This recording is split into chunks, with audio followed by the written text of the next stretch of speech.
Bella a tutti ragazzi, ben ritrovati in un nuovo video del Mercato Batman Napoletano. In questo video andremo a confrontare due centrocampisti che hanno fatto, diciamo, la storia del nostro calcio. Uno ce l'ho dietro la schiena, Kevin De Bruyne, e l'altro Luka Modric.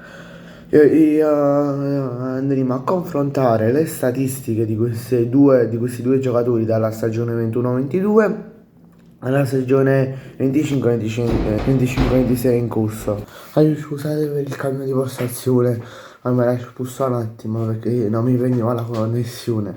Vabbè, stavo dicendo, oltre a guardare le statistiche di questi due centrocampisti che hanno fatto la storia, andrò a dire anche qual è secondo me il giocatore più forte tra loro due, lo dirò alla fine.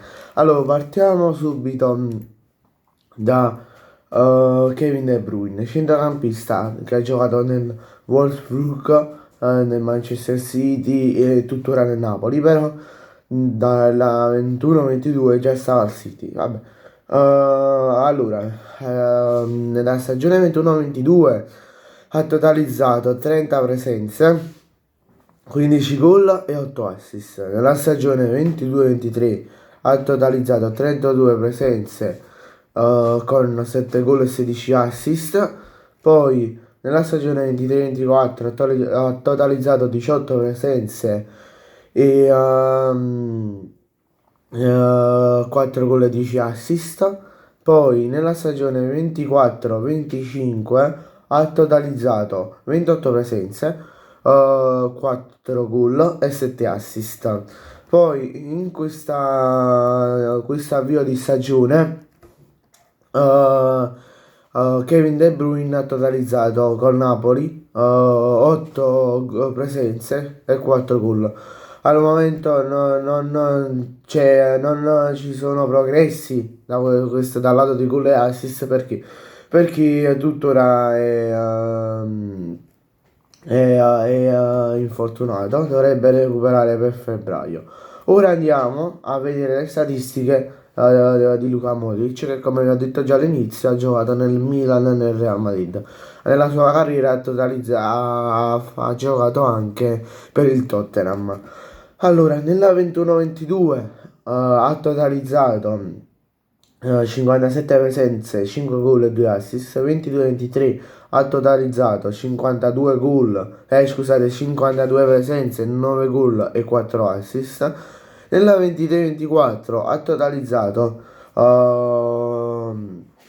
23 gol, scusate, 23 presenze, 2 gol e 7 assist.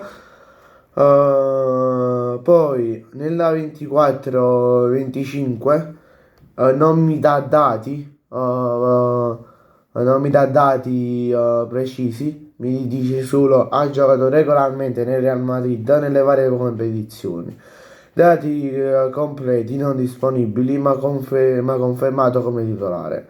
Si vede che non avrà fatto così tanto. Vabbè.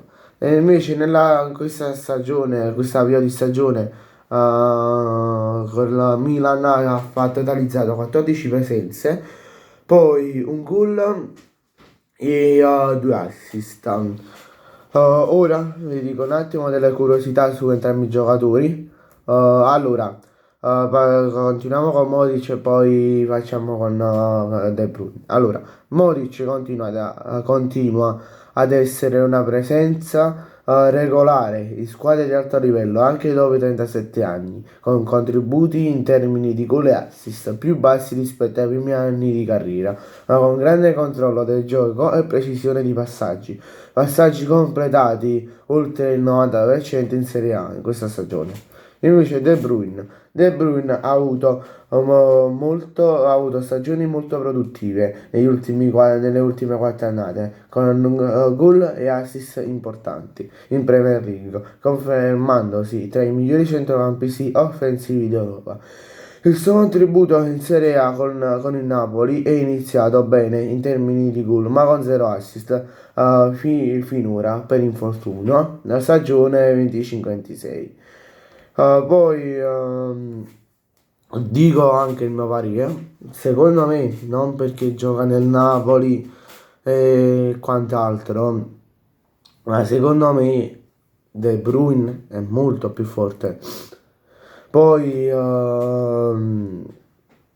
De Bruyne rispetto a Modric, ok, produce molto, molti gol e assist rispetto a Modric, cioè contribuisce all'aiuto della squadra. Infatti, se andiamo a notare, per esempio nella stagione 22-23, ora ho preso una stagione a caso, ha totalizzato 16 assist rispetto a un Modric che ne ha totalizzati 4. C'è molta differenza. Poi vogliamo vedere un'altra stagione?